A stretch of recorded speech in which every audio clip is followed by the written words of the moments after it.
Hey, what is going on, guys? Welcome to AdventureCast, it happens every time. I always get that part right, but then when I start to say the rest, I trip over my words, or I say that it never fails. I guess this is just what I'm destined to do, is just mess up every time. All right, I'm going to try to say this again. Here we go. So should I be restarting my recording each time, or are we just going to keep it rolling? Do you have it rolling right now? Still? Yeah, keep it rolling. Still have it rolling. Okay. Yeah, it's fine. Keep it rolling. Hey, what is going on, guys? Welcome to another episode of AdventureCast, the podcast that revolves around Adventure Quest worlds and everything AE. I am your host, Lanky, and today I bring you the 7th episode of AdventureCast. We're almost on episode 10. Very proud of that. Thank you guys for all the continuous support.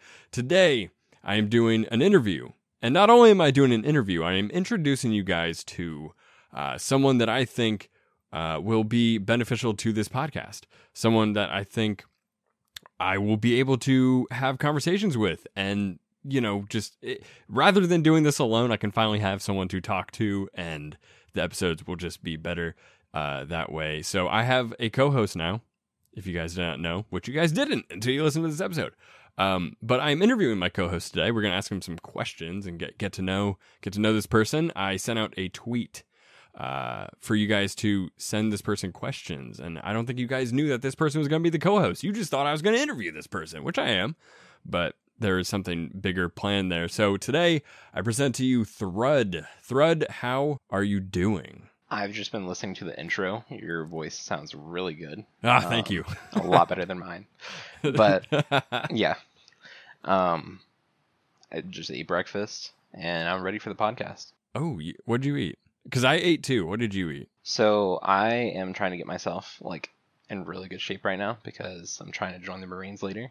Oh, wow, nice. I had rice, unseasoned chicken, and green beans. Okay. Ooh, rice unseasoned. Uh-oh. Yeah, it's not... Well, okay, I like the taste of meat. Yeah. So it's not that bad for me. But yeah. A lot of people are kind of grossed out when they see me eat it because it's like, ew, you're... Put some salt on that, please. Something. Nah, that's all good, though. That's really cool that you're gonna join the Marines and you're getting in shape and all that.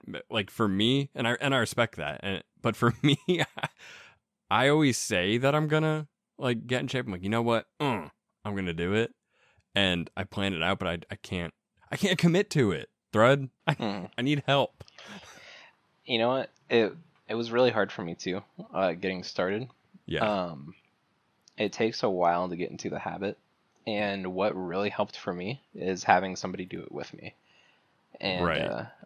I have a friend that me and her go to the gym. Uh-huh. And it's just made it to where, well, if I don't go, well, then I'm letting that person down. So ooh, yeah, that's it kind of forces me to do it. That's a good way to think about it and do it that way, at least. I don't know. I want to. I want to. It's not like I'm crazy, out of shape or anything, but I would like to be able to go to the gym and just I don't know. I feel like that's good just for your normal health, and it's just a good habit to get into, just to get in that routine and stay healthy. I think that's good. So good luck with that, and that's really awesome. I ate pepper.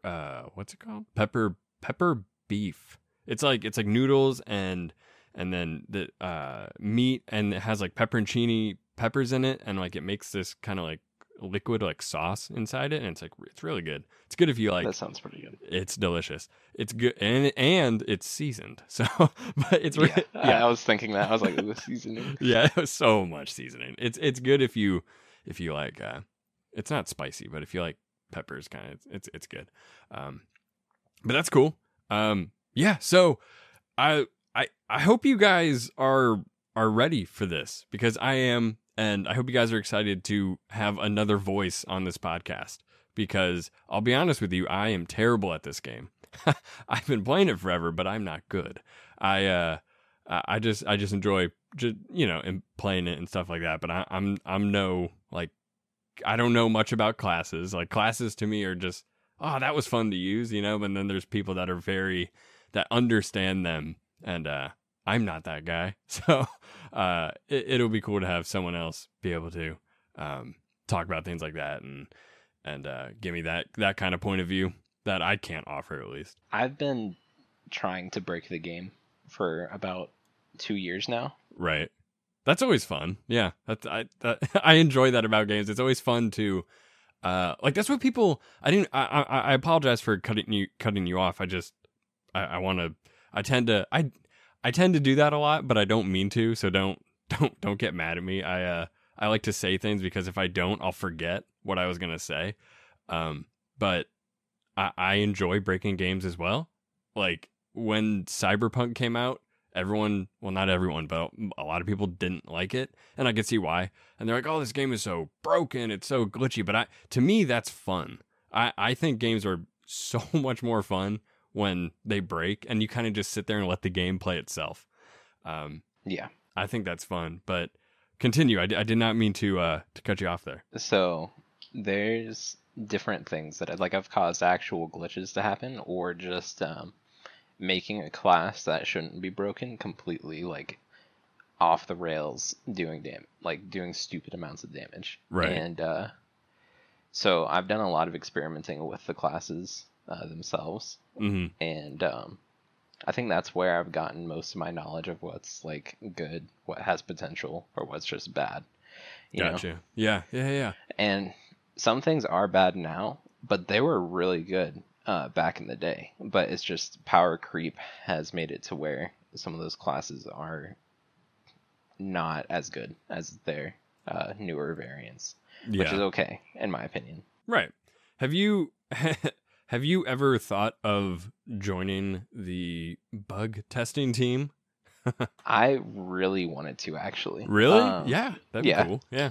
Because I signed up for it, Mhm. and I haven't gotten an email back, so that dream is far gone. It's far gone. And until they hire again. Who knows? You might get it next time. That'd be cool.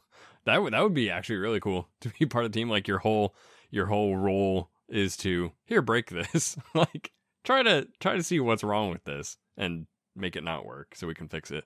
I think that's cool. Yeah, I think one of my favorite bugs that I've caused so far is if the server is lagging, you Mm-hmm. can log out, and then when you log back in, your account is still logged in where Mhm. you logged out because of the server lag, Yeah. and then you basically leave behind a ghost, so you can go into the same room that you were in, and then you'll have a mirror image and yourself in there. And I think that is my favorite one. Your character's having like a literal out of body experience. Mm-hmm. You can't see the mirror image. Everybody else can, though. So there's two of you in the room. Gotcha. And everyone's like, "What the heck? Why are there two of Thread?" Yeah, everybody freaks out. It's like a party trick almost. Hey, you want to see a magic trick? That's I can't really control when it happens though, because you have to wait for server lag. Right. And then when it happens, you're like, "Oh, now's my chance." I guess my first question, and that I could ask you because that sounds really interesting, and I would definitely like to hear more about it. But okay, so what's your AQW history? Was AQW your first RX Entertainment game that you played from AE, or did you play like Dragon Fable, Adventure Quest Classic, all of that? My first game was actually Adventure Quest Classic. Man, really? Yeah, I think I started playing that in 2009. Okay. Or earlier. Right. Because I was on my dad's computer when I was a wee little one. Yeah. And I was like, yo, this game has swords. That's sick. I'm gonna play this. You're like, "Hey, Dad, let me use your computer." And you're like, "Yo, this game has swords." It's sweet. Because I think my first like ever video game was Webkins. And then, okay, yeah. So that kind of translates well from Webkins because it's a browser game, and Right. You click around, you move. Yeah. But this one had fighting in it, and I was like, "Oh, okay, this is a step up. I'm a real gamer now." Yes. My 9-year-old self. But yeah, I really did enjoy Adventure Quest Classic. I thought it was a really cool game. I think it was 2 years later I Uh-huh. was like, oh, they have an online game, and I started playing that. Nice.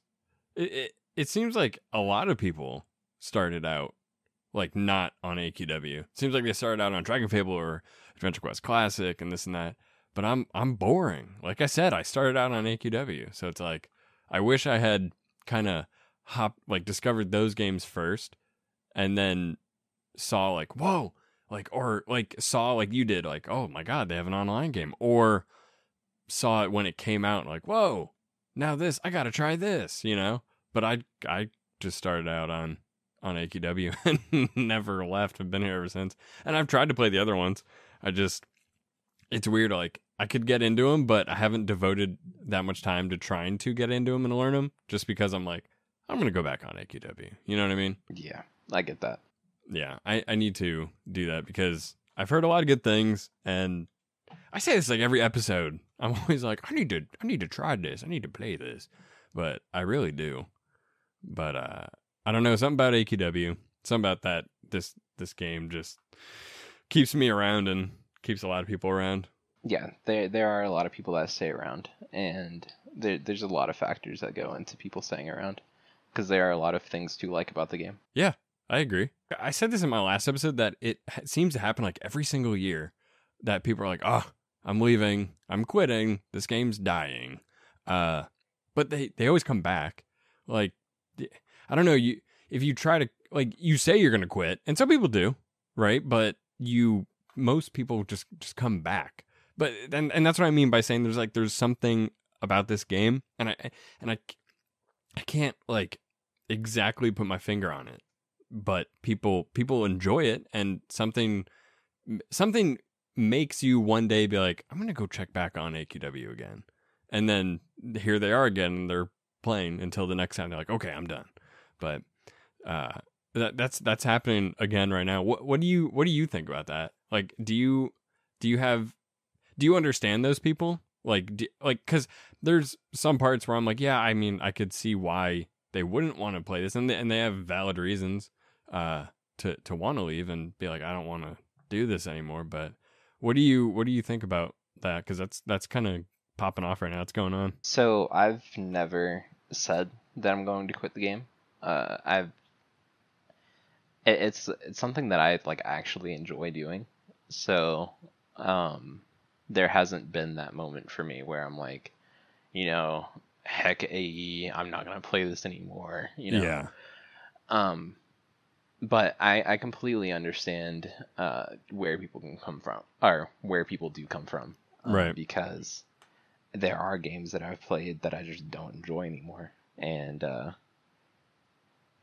like I said, there's a lot of good things that go into people coming back, but there's also a whole bunch of things that can lead to somebody leaving. Yeah. I know that certain people have left because of drama. Some people leave because they are bored and don't have anything to do. I think that is the main two reasons that I've seen so far for people leaving. Yeah.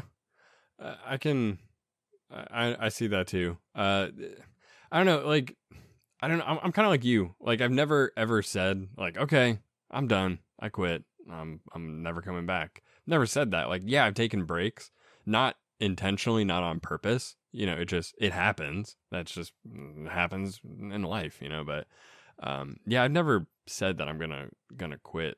But I don't know. Like, yeah, I can see why people would. But it seems hard. I don't know. Maybe it's just because like I'm a different type of person when it comes to like playing games. I'm very easy to please, and a lot of people are very serious about like playing games, which yeah, I understand that too. But like it's weird because I'm not one of those people. Like, I'll play a game and no matter what, like, I'll find fun in it and I'll have fun, And people are like, oh, they're not doing this to the game. And I'm like, well, but there's so much in this game to do. There really is. There is a lot. It's kind of just like endless. You can never beat this game 100%, I don't think, just because of how long it's been going. and they've been updating it, and just from that, there's so much available to do. Yeah, some things are repetitive, but I understand that too. But I think that the drama part, mostly from what I've seen, is, well, just from what I've seen my short time on the Adventure Quest World's like Twitter community, because I've been playing this game for 10 years, but I've never been on the Twitter or anything until when I made my main YouTube channel. That's when I started to see, like, yeah, there's a lot of drama, and it's all like on Twitter. Like, Twitter is such a crazy place. Twitter is a cesspool, is what I've heard it called. Yeah. And so my experience with Twitter has been really positive, actually. Yeah. There's only been, I think, 3 instances that were negative on Twitter. Mm-hmm. And I completely understand the other person. Yeah. But, there's some times where you're just going to disagree with people, and you just have to leave it at that, Yeah. And when you disagree with people on Twitter, that usually doesn't go well. Yeah. I don't think it blew up into anything big. It was just somebody was angry, and I was like, all right, that dude's angry. We're just not going to touch it, Yeah. Yeah, I'm the same way. I see a lot of things on Twitter where I'm like, this all could have been avoided if you just didn't answer. And just like, just let it go. Just whatever, dude. Just have fun. Yeah. Actually, speaking of this is something completely random, but I accidentally put defiantly instead of definitely on one of my posts. Uh-oh. And somebody corrected me. Yeah. And then I'm pretty sure that they made a separate account just to correct me again because they saw that I wasn't frustrated with it. Okay. And I was like, yeah, I'm going to go through making a whole new email and a whole new Twitter account just to tell him again that he should have said definitely and not defiantly. Which, I mean, I make fun of myself being illiterate a lot. Yeah, I'm the same way. I know. That's not something that'll bother me if you call me illiterate. No, I know. I'll laugh at it. I'll be like, yeah, you're right. Like, it's funny.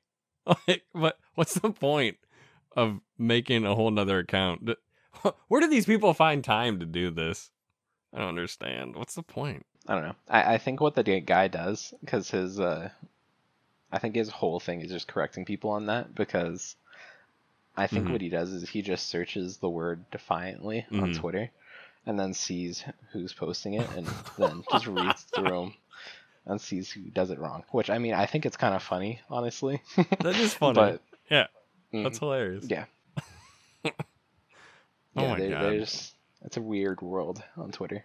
It is, but it's fun. I like to just sit back and watch. That's so funny, dude. So, since we're in the discussion of Twitter, when people go to your Twitter, they see that you got a lot of commissions done, which I think is really cool because it's supporting, artists and all that. Because I have 2 real life friends who are artists, and they do commissions. This is totally separate from Adventure Quest Worlds. They don't even play the game, but they do that. And I know that there's times when artists will go through time where they're not getting any commissions. It's a very, I feel like it's a very hard field to become very successful in.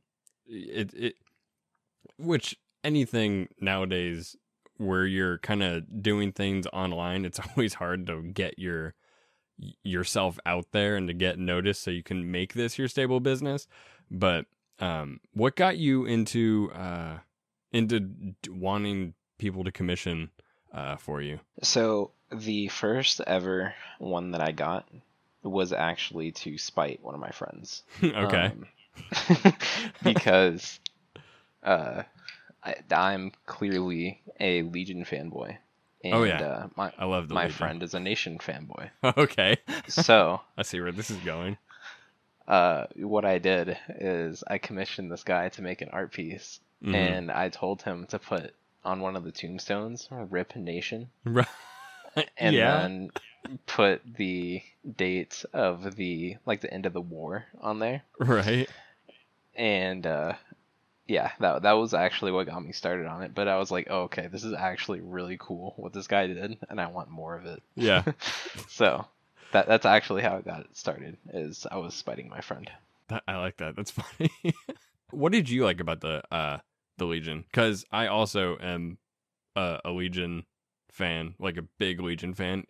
Even if I'm wearing Blood of Nulgath armor in the game, I promise I love the Legion. But what got you? What made you? I can't speak. What drew you to the Legion? Because for me, it was just the whole, like, the way that, like, Dage looked, and like the underworld looked, and kind of the story. I was like, this guy is really cool. Like, this whole character and story of the Legion's really, really interesting. I for so many years I didn't even touch anything Nation, because I was so involved with this. I was like, I'll get to that later. But what got you into the Legion? I was playing this originally when I was in middle school, and at the same time I was also playing World of Warcraft. Okay. I saw the Lich King originally, and I was like, yo, that dude is sick. Yeah. Like, he Yeah. he has this blue glowing stuff, and he's all undead and spooky. And my favorite holiday is Halloween too. So anything spooky is like, my brain lights up. It's like, yeah, that's cool. Yeah. But I saw him, and then I was like, I was playing Adventure Quest, and the Legion versus Nation war was going on. And I was like, yo, this dude looks kind of familiar, and I like it. So yeah, that's kind of what got me into it. The Legion is, I'm just going to say it, it's cooler, it's better than the Nation. But hey, I'm just going to say it. I don't want anyone arguing in the comments. But yeah, Legion all the way, man. Legion's sick. And I've noticed with your character, what I think what I really like about your character is, like, not only is he, like, super cool looking, but he just reminds me of some, like, gunslinging, like, Legion mercenary, and I think that's really, really cool. How did you?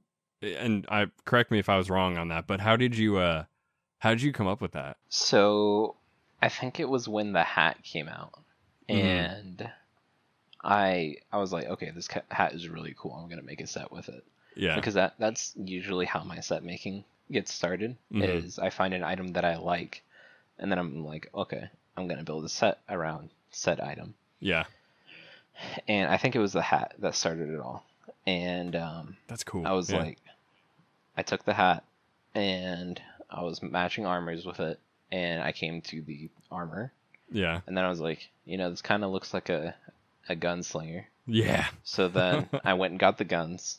Right. And it took me a while, actually, to get the cross on, like the little cross part. But it was one of the only capes that kind of matched the color of the armor and everything. Yeah. So that's the reason for the cross thing. But that's how it got started, and then it just kind of stuck. And it all started with the hat. That's awesome. I noticed that your character is always, not always, but a lot of the time, like, I've seen him in a graveyard a lot, which is also cool. Yeah, I usually do. Just when I do commission somebody for the first time, 99% of the time I'm just gonna give them the character and be like, hey, here's this, do with it what you will. Nice. And I think that gives the artist the freedom to do what they do best. A lot of the artists in this community are really talented, but some of them are better at things that are different. So some people might be good at making a whole scene. Right. Some people might be better at drawing a single character, Yeah. So when you give the artist freedom, I feel like that's when you get the best works. Creative freedom is a huge thing, because they're like, wow, whoa, like this person doesn't want, like they told me, obviously their character, but they're like letting me take the reins and create this thing, because you just like it because the art, of course, and it's your character. It's like, oh yeah, cool, and you that gives you a whole collection of art pieces with your character, and all these different art styles. Like you could make a photo album of all these pieces and just see everyone's take on your character, like through their art style. Yeah, I think it's definitely a really cool thing to do. It is. I want to try to commission someone. Like I've never commissioned anyone. I mean, I get how it works, but I've never done it. I've been looking around for someone to do it, but I think I might just go like the route you did, like kind of pick someone and then be like, here, let's see what you got, and then just do a bunch of them, like here, and I don't know. I think that's cool because you support the artist and you get an art piece, obviously, and a bunch of collections of your art. And but how many art pieces do you think you have that you've commissioned with your character? I couldn't tell you. I don't keep track of it, Mhm. and so I keep it all in a file. Yeah. But I keep all of the stuff from the contests and Mhm. the stuff that I've commissioned in the same folder, Okay. which I might want to avoid doing that, Mm-hmm. but I don't think that they would really care all that much. Right. It's all, I think it all deserves to be in the same folder, Yeah, of course. Definitely. It's got to be a lot, because I've seen a lot on Twitter of your character. It seems like a lot of like for the whole year and almost 2 years, whatever, I've been on Twitter in the Adventure Quest Worlds community. It seems like every time I open up Twitter, I see like a new art piece that someone did for your character. I'm like, I think that's how I think the way I discovered you was I was on Twitter, and this is when I just created my account, like fresh created it, and I followed like the main people, like Alina and Artix and Artix Entertainment, like the main people that I knew, and I was like, I'm gonna follow them, and then you get suggested who to follow, this and that, and I followed some of the artists, and then from their retweets I followed more artists, and then that's when I started to see like Thrud. I'm like, who is this Thrud guy? Like I need to see who this is. And like keeps getting these art pieces. I was like, this is so cool. Like his character is so sick. And I'm seeing all these different art pieces. And I'm pretty, that's how I found out about your Twitter. Not knowing, down the road that we'd be doing this, which is really cool.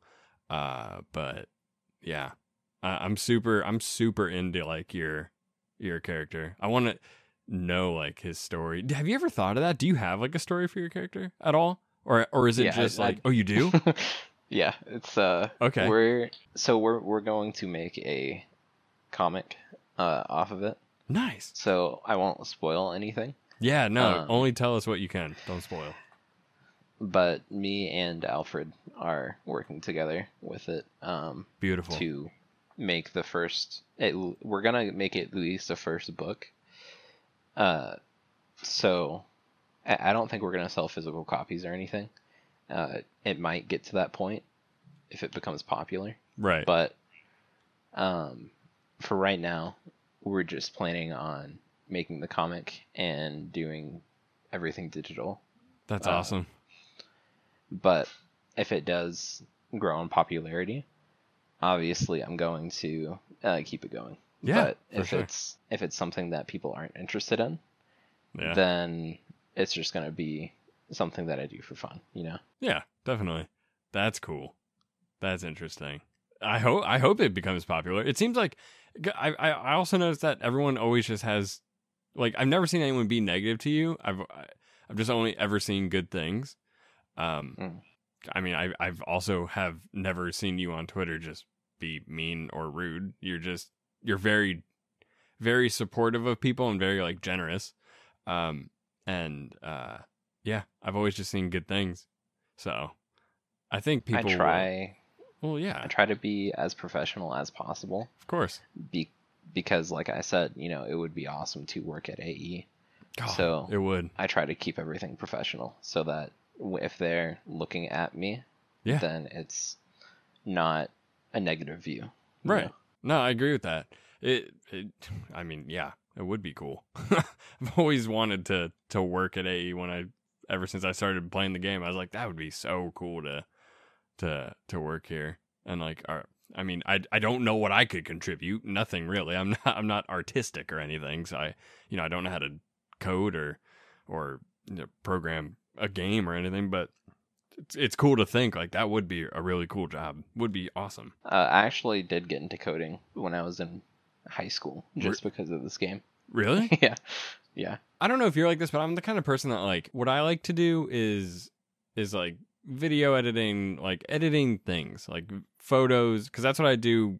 I mean, it's not my main job, but that's what I do in real life. Is I do photography, like in that realm. So like that and video editing and just creating videos, like that's what I like to do. But I also like to learn a lot of other things and just to see if I like it or because sometimes I remember one time me and my friends we downloaded Unity and we tried to make our own game because we came up with a story just like of a character we thought of off the top of our head and we were like, oh, let's try and make a game. Tried it and we're like, this is really hard, and like we just didn't do it anymore.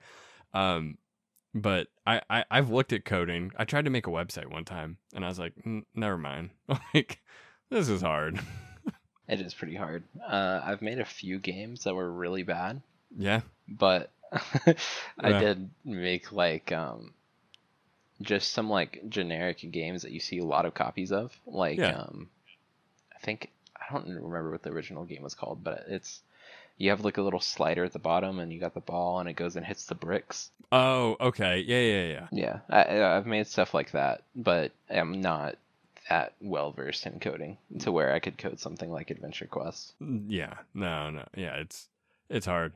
I've when I tried to like code things like, all right, today I'm gonna try to learn how to make a game like on Unity or use Blender or something. They're like, okay, I'll look up videos like a tutorial. It'll be like, make your first Blender game or your first character in like this one easy video. And I'm watching, it's like 30 minutes long or whatever. And I'm like, what? This is not easy. What are you talking about? Like, this is so hard. With this game being so old, Yeah. I'm surprised that it's not more broken than it is.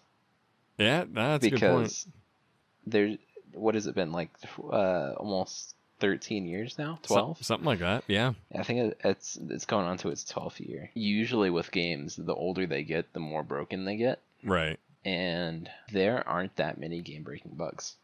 There are a few Uh-huh. that like the thing where you accept something twice, it'll just boot you from the game. Oh, yeah.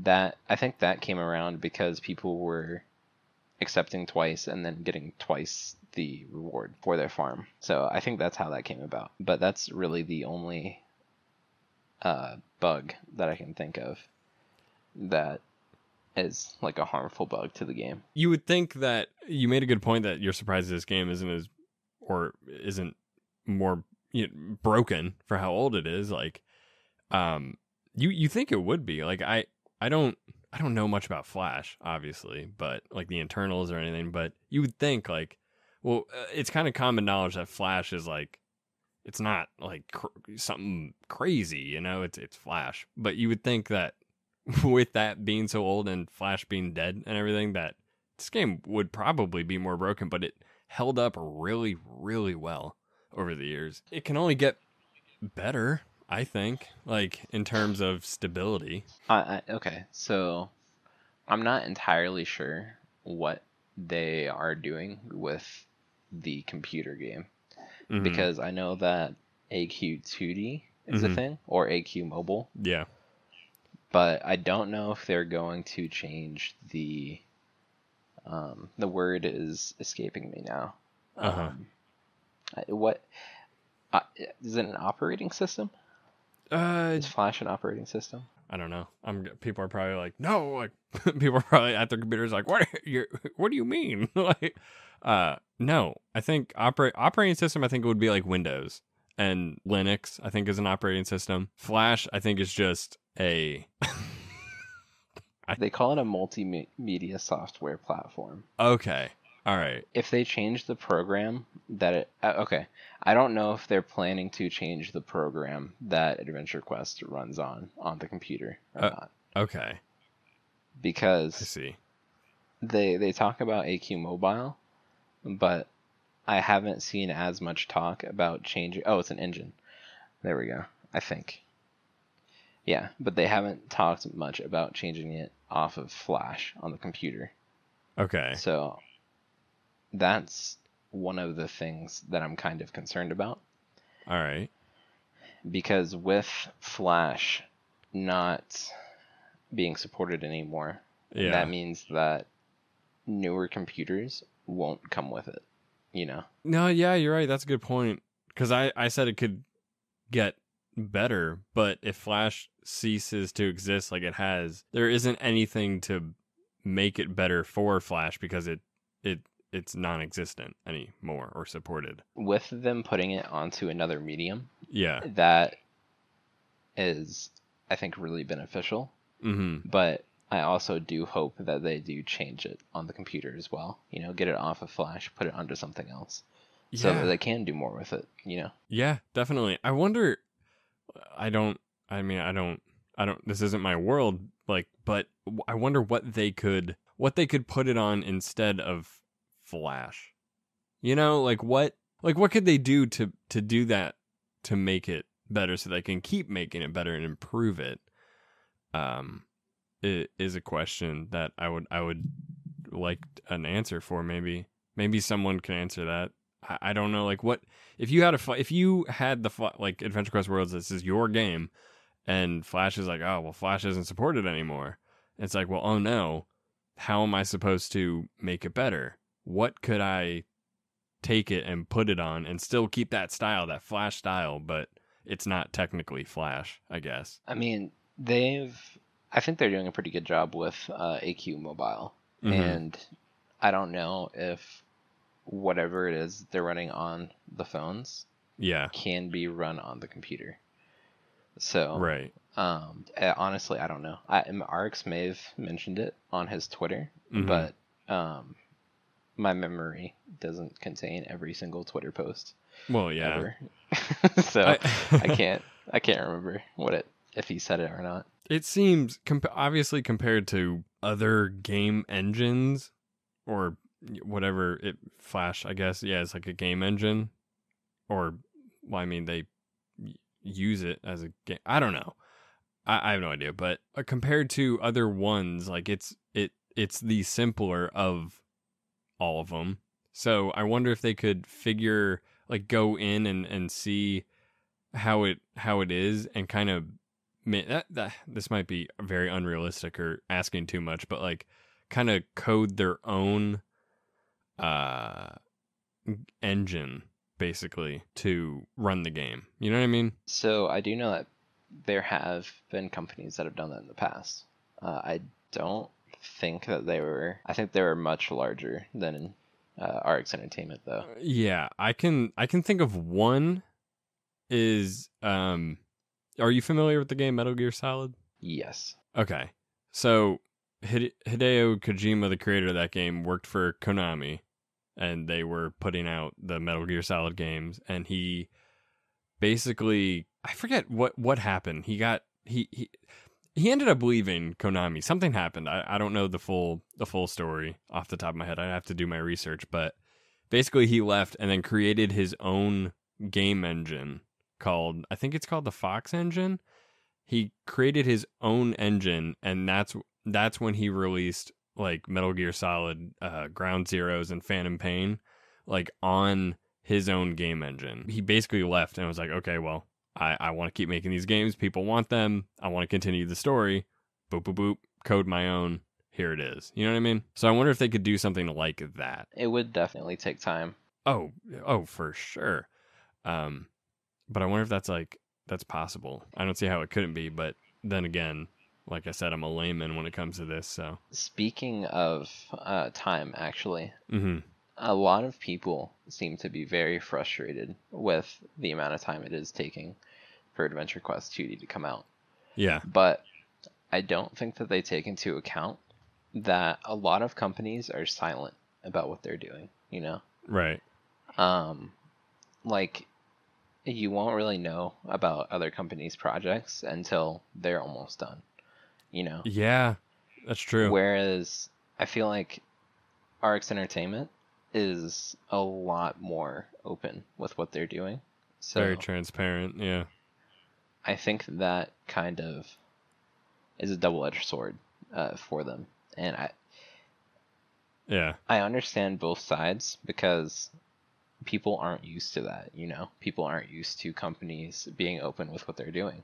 Yeah. So when they see something, they're like, oh, this is going to come out soon because they're showing it off. Mm-hmm. But it might not, you know, because like they said, the release date is when it's ready. Yeah. So yeah. I'd rather have the release date be when it's ready rather than, I don't know. I always think when just, we want it. Yeah, exactly. When everyone wants it. It's just, no, when it's ready, put it out. Because then that gives you the time to perfect it and tweak it and fix problems and all that. And you make a good point about companies usually being silent about their projects. Like, you could also take, for example, like a movie. Like, you see a trailer for a movie, and you're like the new like Saw movie that came out. They were filming that back in like 2018, 2019. Like, it takes a lot of time, but no one knew. And then they're like, oh, here it is. You know what I mean? Because they're silent about it. But Artix is not. They tell you what's going on.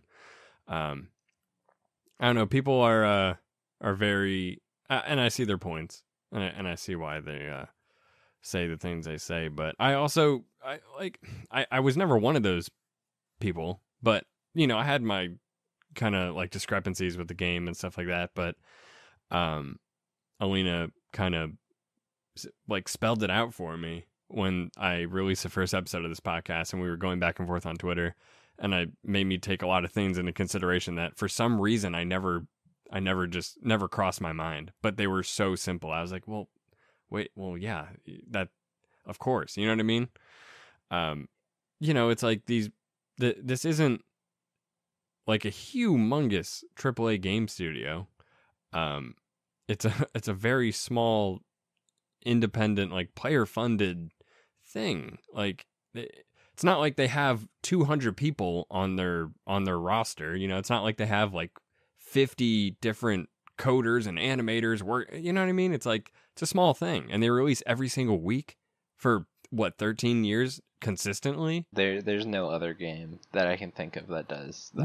No, of course not. No, no one's ever going to take that away from them, and no one's ever going to want to try to beat that. It's like that's always going to be theirs. That's something that's very unique about RX Entertainment. Yeah. As they do weekly updates, and you really don't see that anywhere else. No. There are games that do have weekly changes. Mm-hmm.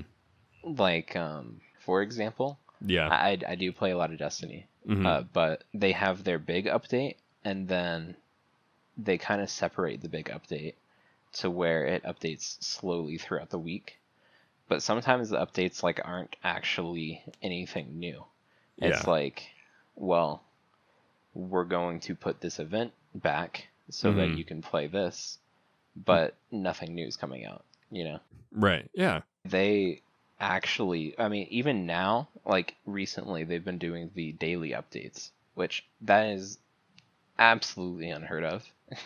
Yeah. For a game to do daily updates, like that is crazy.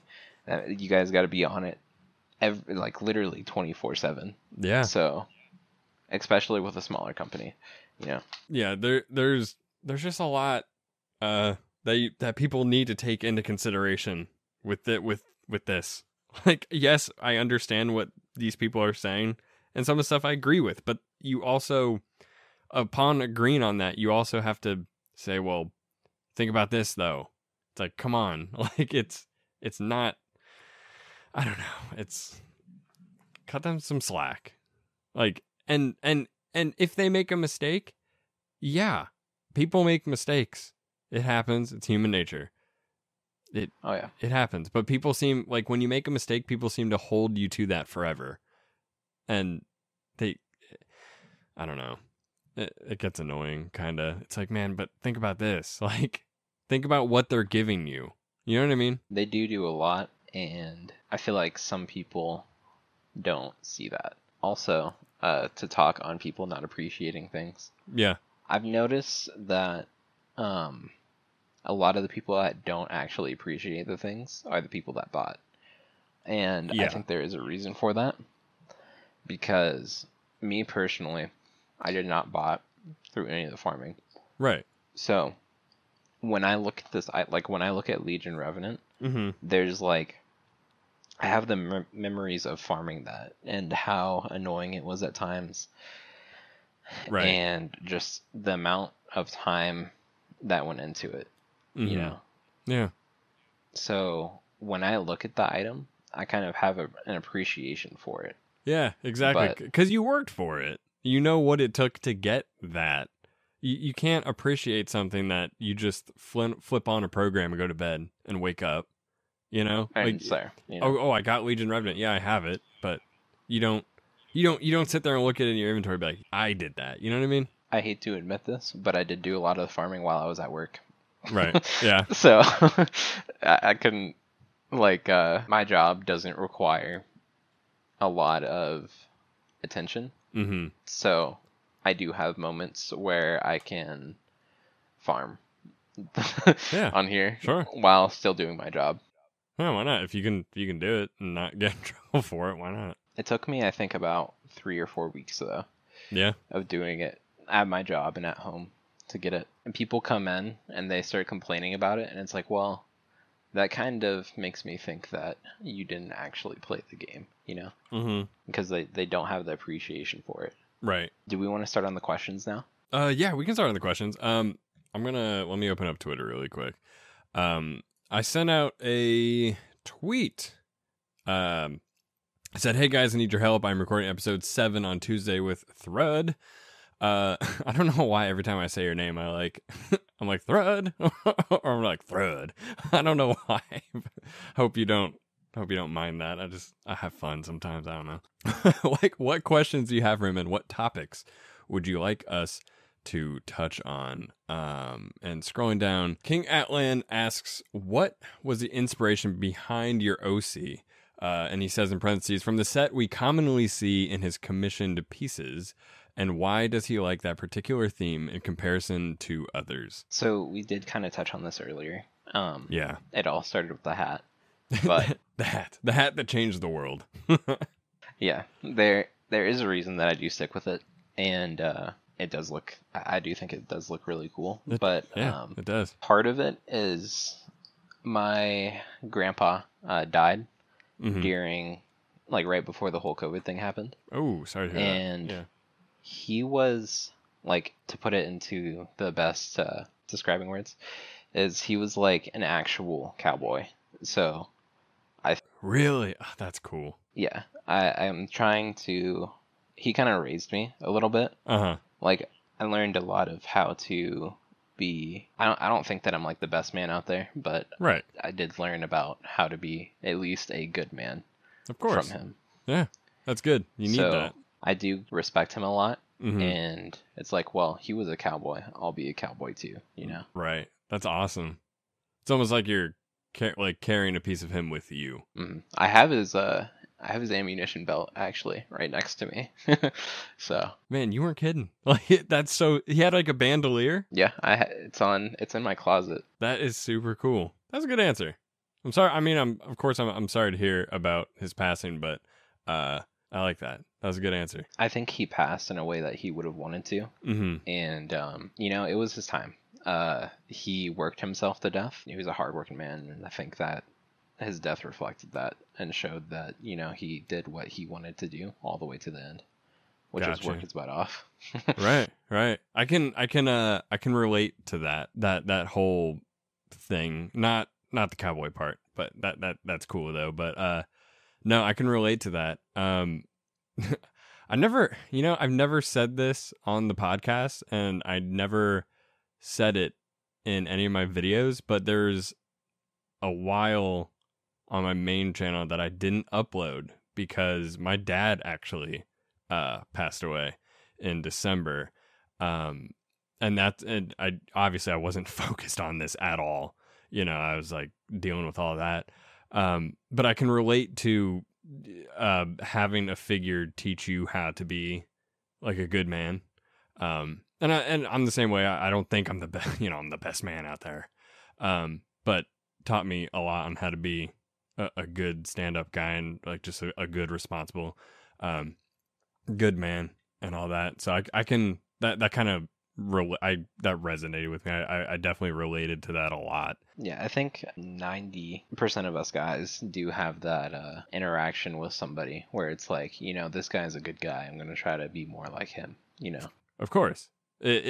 Whether it's like a grandpa or like a father, like whether it's, you like say, whether it's your father that is that figure to you, but you also sometimes find another person that you kind of connect with that is also like a secondary like father figure that teaches you a lot of things and stuff like that. And people need that. It's always a good thing to have. Yeah, I think all of the experiences that I've had growing up have turned me into who I am today.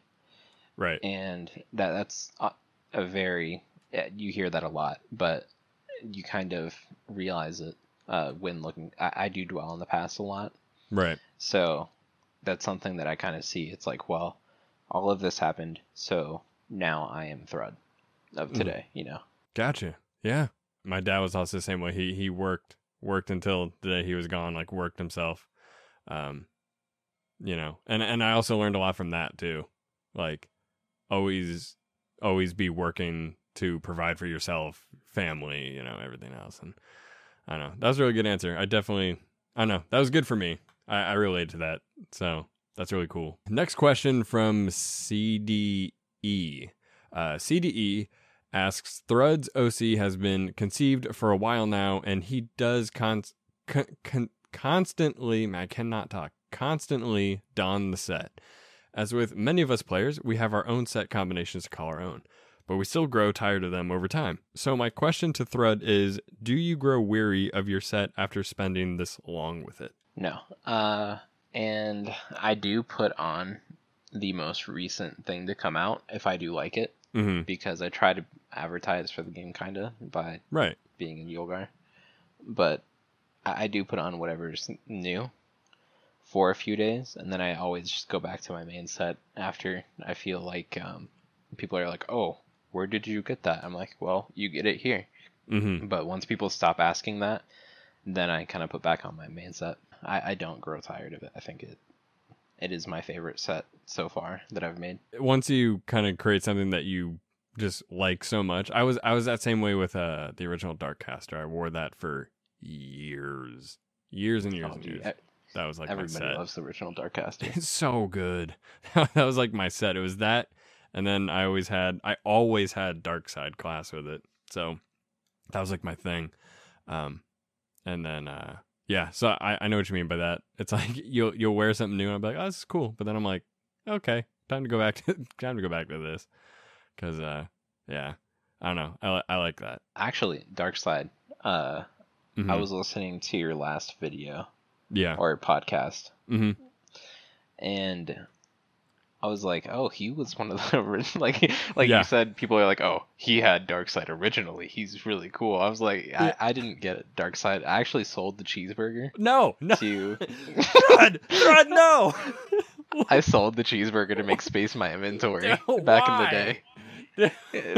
Because I didn't know what it was. I was like, me either. No, that's no excuse. Me either. I was like, cheeseburger in my inventory. Why not? I just kept it because I thought it was cool. I thought it was funny. And then it turned into this. I was like, oh, my cheeseburger's gone. But I was like, this is a pretty cool class. I can't believe it. No. That breaks my heart. I had to IODA it. That breaks my heart. Hey, who cares? At least you have it. I have every single Legion class except for one, and that's the Legion Paladin, and I can't IODA that. The only thing that I can do is hope to God that they re-release it. Yeah. Which Arx did say like 2 years ago now Uh-huh. that they were going to restock some of the armor shirts, Yeah. and I'm waiting. I am waiting, and I am ready Yeah. for that to come out, so I can have the final piece to my Legion Infinity class gauntlet. You know. Yeah, exactly. The Legion Thanos. That's funny. Mm. Oh my god, I'm like internally like in my head like, Thrud, why did you sell your cheeseburger? Can't believe that. Yeah, people would be like, they're like, oh my god, Darkseid. I haven't seen that. Like that's so rare to see. I'm like, yeah, no big deal. I got Darkseid, but it's a cool class. It's just I don't know. I like Darkseid. It's cool. But yeah, that's one of the originals. I think the first rare Legion class that I got my hands on was Blade Master, and Yeah. I did not have a Legion farming pet at the time, Mm-hmm. so I was farming the tokens one by one for that. Wow. Jeez. Yeah. So that was over 2,000 turn-ins because I didn't know the better way to farm. I don't know if you ever thought about this. I mean, I don't know. I mean, you probably could, but you have a lot of Legion things and like the classes and everything. But man, that sounds like you could make like a YouTube series out of that somehow, like a creative like series where you're like just doing insane farms. You know what I mean? And like these hard challenges. I've done most of them. There are some farms that I have not completed yet because I either don't see myself wearing the items, or because the boosts are not Right. significant enough. Like, so one of the farms that I haven't finished yet is the Awe Ascension gear. And the only reason I haven't finished it yet is because I've been busy in my like real life, but Yeah. I haven't been motivated to finish it because the boost on it is only 10% better Yeah. than the items that I already have. Gotcha. Because it's like, once you get your boosted items, it's like, well, I have boosted items now. There's not that much of a difference between this boosted item and that boosted item. I do like that there's multiple options out there. Like, for example, there is the Celestial Naval Commander that gives a 30% boost to all types, right? Yeah. But it's not the all boost, because there's different texts and the actual boost, which makes it to where they stack. Okay. Because there's all boost, and then there's targeted type boosts, right? Right. Like you got your undead boost, your chaos boost, your elemental, dragon, and human, right? But the all boost will target all of those and ones without a type, Okay. right? Yeah. Because not every single mob in this game does have a type. With Celestial Pirate Commander, there's also a Nation armor that does the same thing.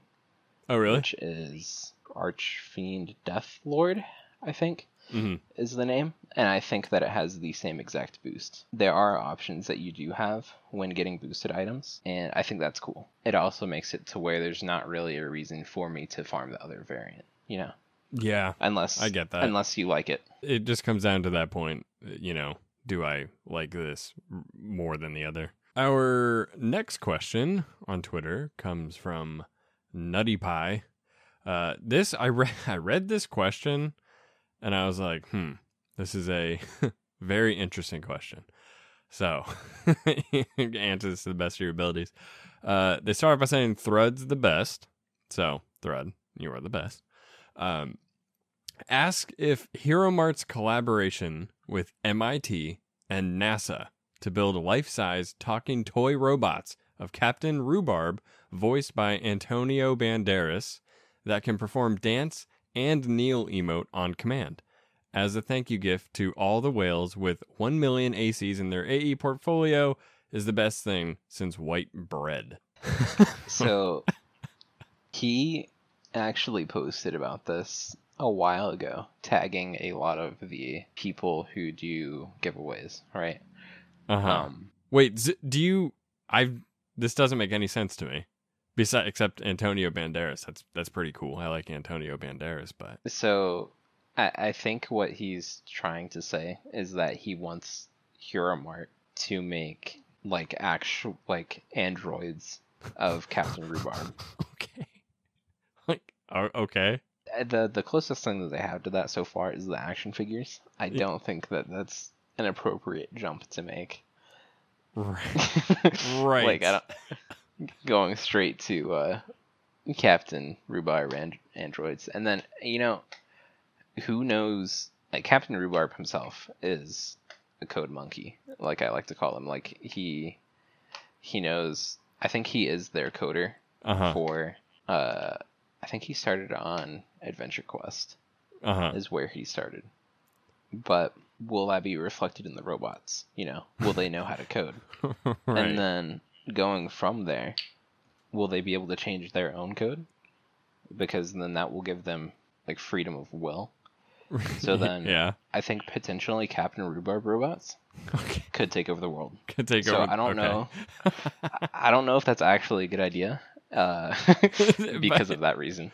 Yeah, that would be it would be cool, but it also probably not good.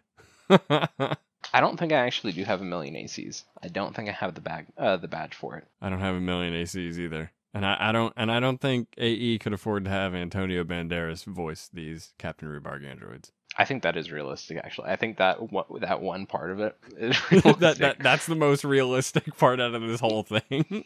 Yeah, is having Antonio Banderas. Yeah, Banderas. Yeah.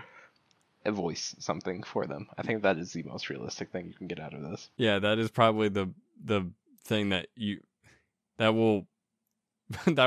would definitely happen before they make these talking androids of Captain Rhubarb. So yeah, that was a interesting question. And Rhubarb is a real person too. I'm pretty sure. Right. So he already has a voice too. So that's true. Yeah, why not use his voice? You could have Captain Rhubarb voice Captain Rhubarb. Exactly. Or we have another question from Saphoros from the dark side. Saphoros asks, what is his favorite place to always be AFK? Laugh out loud joke. There are several places or several servers and millions of maps to be on, but I've only seen him in Yolgar. But this is a real question. What non-Legion NPC would you like to see turned to the Legion side? Ooh. That part of the question is really good. So that is. I will completely ignore it for the moment and answer the first part. Okay. Let's hear it. What is your favorite spot to be AFK? So I go to Yolgar because that is where I went when I needed people to help me. Me too. Yeah. So I'm at the point in the game where there are very few things for me to finish. Really, the best thing for me to do is to be in Yolgar because I am willing and able to help people with the harder tasks in the game, Oh yeah. And I've noticed that there are less and less people willing to help. I try to be there when I can, or I do set time aside during the day to be near my screen so that I can see and help people. Yeah. Which sometimes it's a little bit of time. Sometimes I am at home the whole day, but I'm not looking at my screen 24/7. So a lot of people do catch me in 4K, being AFK. Oh so, my god. I can't believe you just said that. I just recently found those videos of that guy catching people in 4K. A lot of people do catch me when I'm actually AFK though. And it's dude, right. I was just not AFK for 2 hours and you had to come at the exact moment that I went to go make lunch. Yeah. And then they're like, oh, well, Thread's AFK all the time. It's well, not all the time. No, not all the time.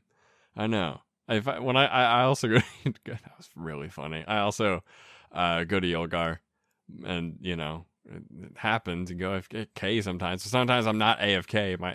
It might say I'm AFK, but I'm not. But yeah, there's not many people that ever talk in Yolgar or help anymore. But I also try to help people when I can. I always try to be the person that actually talks. And I know it's a weird concept, people talking in Yolgar, but I try to do the same thing. Another thing that I found frustrating, Mhm. because one of the things that is frustrating is there aren't that many people willing to help. Yeah. Or, they might be like me, where they just aren't looking at their screen at the moment. And a lot of people do that. Yeah. And that's kind of the culture of AQW, is there is the AFK culture. Right. And there are people who ask for help Mhm. when they're doing content that they really shouldn't be tackling yet. And Mm. like, it can be kind of frustrating at times because you'll have somebody come up to you with like rogue class Yeah. and then ask you to help them kill Icewing. It's like, Yeah. Oh my gosh. Yeah. It happens. I mean, they don't know any better, but yeah. I wish there was a warning or something. Like, yo, this is hard. Don't do this until you're ready for it, Right. But they're just not. So a lot of people come into the game and they're like, you know what? I'm gonna tackle the hardest thing right off the bat. I'm And gonna solo it. I respect the ambition. Yeah, very But ambitious. at least have something to where you can be useful to the party. Because like, if you just have one of the like starter classes, yes, you are there, you're a body, but you really aren't contributing anything Yeah. to the actual fight. So at least have like Stone Crusher or Lord of Order if you are going to tackle the harder content, Mm-hmm. because that way, even if you aren't doing like all of the damage, you're at least helping the people Yeah. with your buffs and all of the support that class does to provide. Mm-hmm. But yeah, I mean, I also do have my guild that'll help me. So even if somebody does ask for it, we can help them. But a lot of the time I will reject them. Yeah. If they ask for Icewing and I see that they're like level 50 or really low level, You're, and it's like, no, I'm not doing that. you're like, no, trust me, it's just for your own good. No, not yet. Another thing that I don't like doing is taxiing people to bosses, Mm-hmm. which a lot of people do this, and there is a reason that I don't do it. And the reason that I don't do it is because some of the stories people just don't, a lot of people skip it. Yeah. So the more people that skip it, the less amount of people there are with access to the map, right? Yeah. Yeah. So if everybody gets on that trend of just skipping the story and going right to it, eventually there's going to be times where people can't help people get to that, I'd rather them do the story and get to the boss for me to help them kill it. Yeah. They're also just missing a good story, and they're missing a whole bunch of content. And then that's also levels too. Like, you're missing out on, because quests do give a pretty good amount of, like, especially the newer quests. The older quests don't give that much XP, No. because back in the day the max level was like somewhere around 40. Yeah. So there's a reason those quests don't give XP. Every single XP that you get counts towards the total. Yeah, that's a good reason. I never thought of that. I mean, I don't ever. No one ever really asked me to taxi them to a boss, but I get that. Plus, like, I did the story, so you should do the story too. Yeah, exactly. I did all this work. Why don't you do it? I am guilty of taking advantage of taxis too, so I really can't blame them for it. But Yeah. I've decided to stop taxiing people because I thought about it and I was like, Mm-hmm. they're missing out on content. Yeah. Because every single thing that you skip, that makes the game shorter. So True. Yeah, and then they'll complain, "Oh, this release was not good." Well, you didn't play it. I think the NPC that I would like to legionize the most, I think it would be funny Okay. for Nulgath the Archfiend to be legionized, just because that would cause so much of an outroar Uh-huh. from that side of the nation side of the community, which I think would be hilarious to watch that go down. It would be funny. I think Arx would be pretty interesting, but we do have Legion Paladin, so that's kind of already a thing, Yeah. at least art-wise. But I think something that would be cool lore-wise Mm-hmm. and would make sense is there is a Paladin ghost inside of Lightfall, and I think that he would be a very cool Legion character because he is guarding the lower part of Lightfall, Mm-hmm. and he's already dead. So all it would take would be for his soul to be put inside of a undead body, Mm-hmm. and there you go. You got your undead paladin. I think that would be a really cool story, Mm-hmm. and I think it would give birth to a really cool NPC. That would be cool. And it would be funny if Nulgath got legionized. I can just see all that happening, and the like you said, the uproar in the community that it would that it would cause. Oh my gosh. Oh no. That would be funny. There was a pretty big outroar already, Mm-hmm. from when they kind of had their bromance moment, Right. because Malgor corrupted the one of the Legion's generals Mhm. and a lot of the nation. Yeah. They were getting affected on both sides. You know the story. Mhm. Dage helped Nulgath get out of that situation, Yeah. and then they kind of had like a little bromance moment, and there was a lot of people upset about that. But I think it's to the point now they can be friendly, Mm-hmm. because they do both serve under the Shadow Scythe. Even if they don't like each other, they kind of are on the same team. I thought that part was cool, actually, when that happened and Dage kind of put out his hand and helped him. I did like it, Mm-hmm. but there was, I feel like there would have been more. I feel like the grudge would have still been there. Should do it for like an April Fool's release one year. I just want to see what would happen. I'll experiment.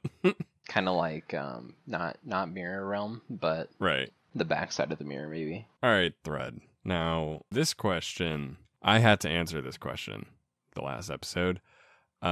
This is a very important question. Your answer, it's got to be the right one. This all depends on whether you're going to continue being the co-host. So this is the $1 million question. And you can phone a friend if you need to. But the Sky asks, does Thread like ducks? I know it's a hard one. I hope you answer this correctly. I'm actually really into studying animals and what they can do. Mm-hmm. Ducks are the only bird that can swim and fly that are not complete a-holes. Right. Because you have geese, you have swans, you have seagulls, you Mhm. have pelicans, Mm-hmm. you have cranes aren't that bad, but all of the other water birds are Mhm. like complete anti-humanity, Yeah. But yeah. ducks, on the other hand, I think are the friendliest of the bunch, Yeah. and I think that makes them at least a lot more likable than the others. And for that reason, Mm-hmm. I'm going to say that ducks are a yes. Okay. I like ducks. Oh my gosh. Okay. You won. $1 million. You did it. That's good. Because I was going to say, man, all right. Whew. I feel like a weight's been lifted off my shoulders now. All right. This is good. And Sky wants to know when she's coming on. So, I don't know. We got to plan that out. Me and Thread can interview you and talk. What's that? It was really not convenient. It was convenient actually, getting to talk to you, because you do answer pretty quickly, and Mm-hmm. I feel like you're pretty easygoing in the messaging. He's really easy to contact. If you do, anybody who's listening, if you do want to be interviewed, I think he's very friendly and a good guy. Oh. And easy to get in touch with. Hey. So Yeah. Thank you. contact him. He can probably get you on. Yeah. Contact me and we'll set something up. We'll plan around our schedules and stuff, and we'll see what we can do. So, yes, Sky or anyone listening, shoot me a message and we'll work something out. Our second to last question comes from Rue. Rue asks, does Thread enjoy hosting giveaways, or is it in his nature to give back to the blessings he has? So some of them are strictly because I enjoy it. Like the art giveaways. I don't really consider them giveaways because it's more of a contest. But the ones that have had contests are strictly because like, oh, I want something done, and I'm going to see who can do it the best, you know? Mm-hmm. And those ones are really fun for me to host because it's like you get to see a lot of stuff that's really cool. Some of them are just to promote other things. Like Yeah. when I do one of the contests, Mm-hmm. I always do a mini giveaway for it so that people will retweet it and get it out there. Because any time that there is something you want to say, Mm-hmm. people will read it. They might like it, but not a lot of people will ever retweet it because that's not something that really goes to somebody's head unless it's like artwork that they really enjoy or something Mm-hmm. that they really do agree with, you know? Yeah. So to get the most eyes on it, I do those little mini giveaways, which it's not something that's like, oh yeah, I really like watching people retweet this. It's more, You're just sitting back it's like, oh yeah, I like this. Good retweet. yeah, it's not that. It's more it's just to get more eyes on it so that you can get more people that can participate, you know?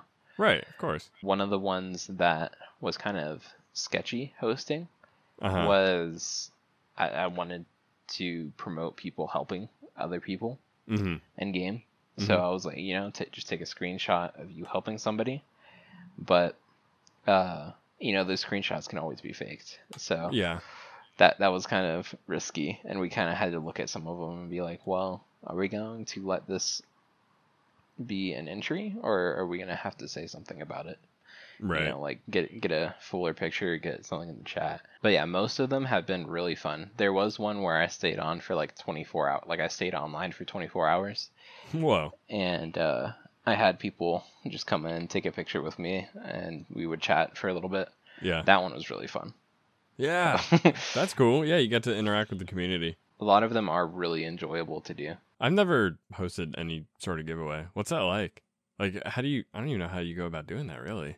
I think how I got started was I saw Shy, like the Shy AE, and I was like, oh, he's doing this. Mm-hmm. And it was at a time where I was like, you know, I was starting to get more involved in the community, Mm-hmm. and I kind of wanted to get myself out there so that people would recognize me more, and I would have at least a small voice. I enjoyed it, so I kept doing it. And I think that's how a lot of things start for me. It's like, well, I'll stick my toe in and see how it is. And then Right. it's like, oh, this is kind of cool. I'll keep doing this. I should try that sometime. I don't know, it'd just be fun. Fun thing to do. You'll have to help me with that. Maybe we can do a giveaway at the podcast somehow, someday, one time. I don't know. Check it out. If you want to, we can do one like for the episode too. Okay, yeah, okay. Let's talk about that after the episode. Okay. See what we can do. Last question comes from Twitter. Comes from Rainus Zen. Rainus asks, as a guild leader, don't you think guilds should have more appreciation for keeping the game going?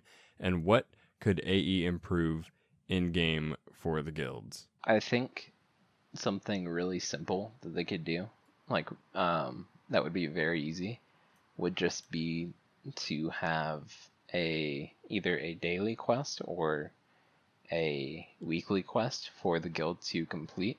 Mm-hmm. And I think that would be really cool if there was actually a reason to be in a guild and to log in and interact with your guild members. Something that, I mean, we are kind of getting into a lengthy episode here. Yeah. So I'll try to not bring up another tangent that I can go on. But say what you gotta say. It's fine. I think in the next episode, we can talk about it. Okay. But I wish that there were more specialized classes. Right. Because a lot of the classes are kind of general all-rounders. Mm-hmm. And like it would be really cool if there's just a class that just did straight damage and nothing else, and then maybe there's a class that just did straight support and nothing else. Right. But, kind of forcing you, like, if you wanted to do it the fastest way possible, it would force you to interact with other people, which it already does. The game already does, because the more support classes you have in a room, the higher damage you're doing. Which, going back to the very beginning of the episode, that's part of what we do.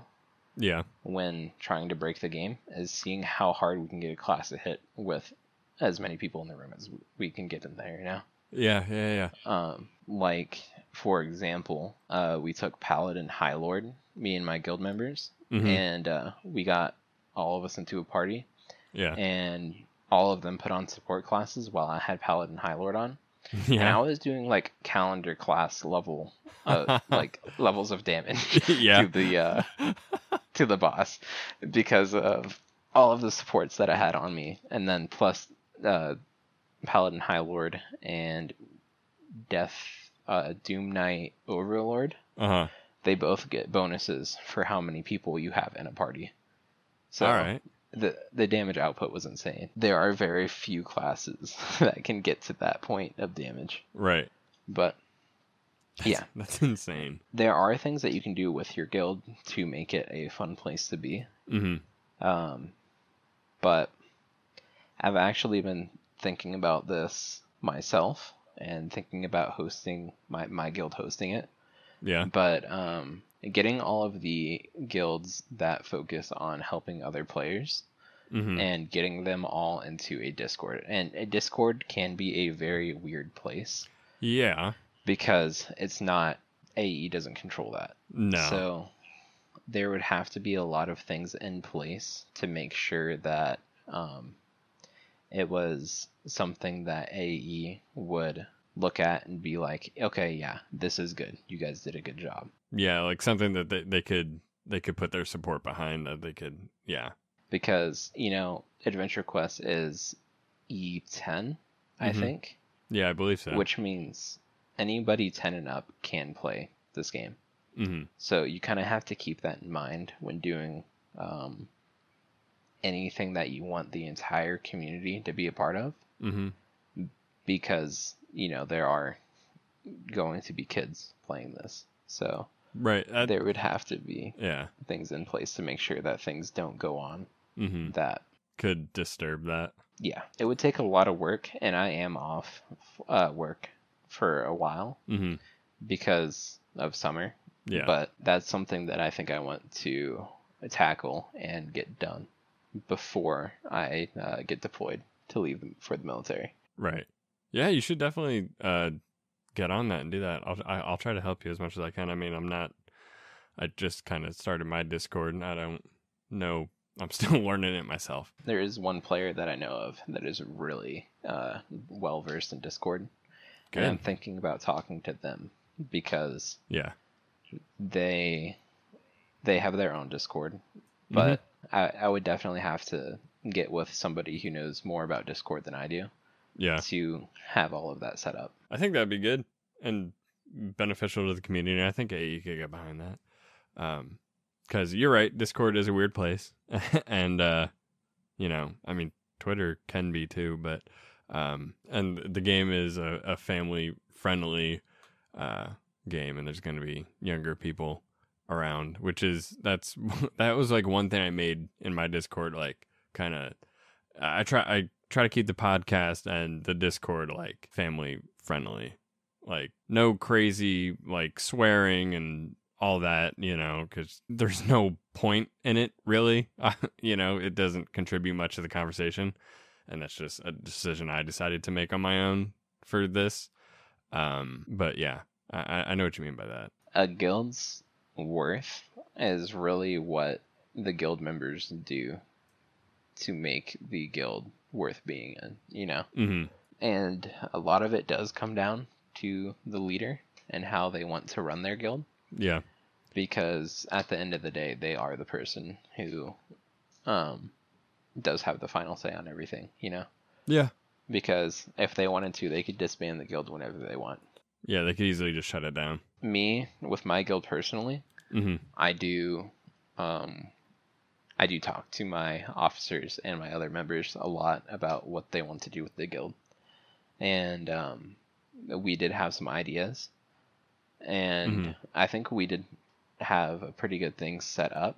But it just like going to the gym, it was really hard to get myself started on that because it is a lot of work to actually put things in place to make it to where there are reasons to do stuff with the guild every day. Yeah. You know, and I'll have to get on that, and it will take a little bit of time, but I'm sure that we can make it to where all of the guilds can interact and get something done that will help the community. You don't get that with other games, something like this, like such a close, tight-knit community, like to the point where they make a Discord with guilds to help people. I think that's another thing that really makes this community, at least, and the game stand out from, everyone else. It's definitely a very social game, and the developers and AE reflect that a lot too. Yeah. Because of how much they interact with the community. I think that's one of their higher points about them. Like, one of their better qualities is they are very interactive with their, like, they do listen, they do read what we send to them, and they interact with us. So yeah, we are at 1 hour 40 minutes right now. We are, yeah. I had some Discord questions, but I will leave everyone on a cliffhanger and save those for the next episode.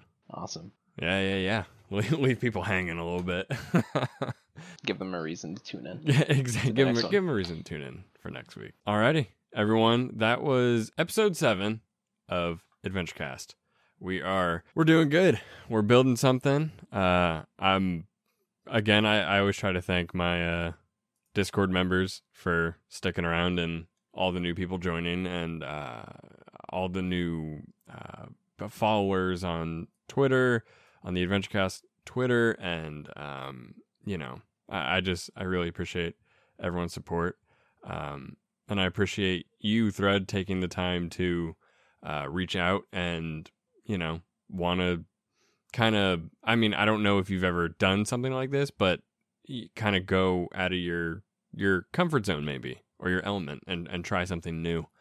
That's a tough thing for people to do. And I think that, I don't know. I think that's really, really good of you that you did that, because you're able to contribute a lot to the conversation.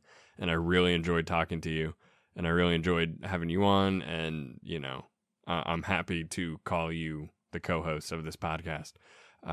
Officially, I've been looking for a co-host, and we got one. Thread, you are the co-host. Thank you. Yep, and of course. You built this up by yourself, and yeah. I don't want to take any credit for that. Right. But you did do something for the community that hasn't been here. Mm-hmm. So I think that on your side, that's really, really cool that you did do that. Well, thank you. I don't know. I like to, really what it was I like to talk, and I like Adventure Quest Worlds, obviously. And it was kind of out of my comfort zone too, to do something like this. Because usually making videos, my videos, at least on my main channel, they're heavily edited. A lot of them are scripted, so it's easier for people to follow. But like, this is out of my comfort zone to sit here and talk for 2 hours and interview complete strangers, and then but build friendships off of that.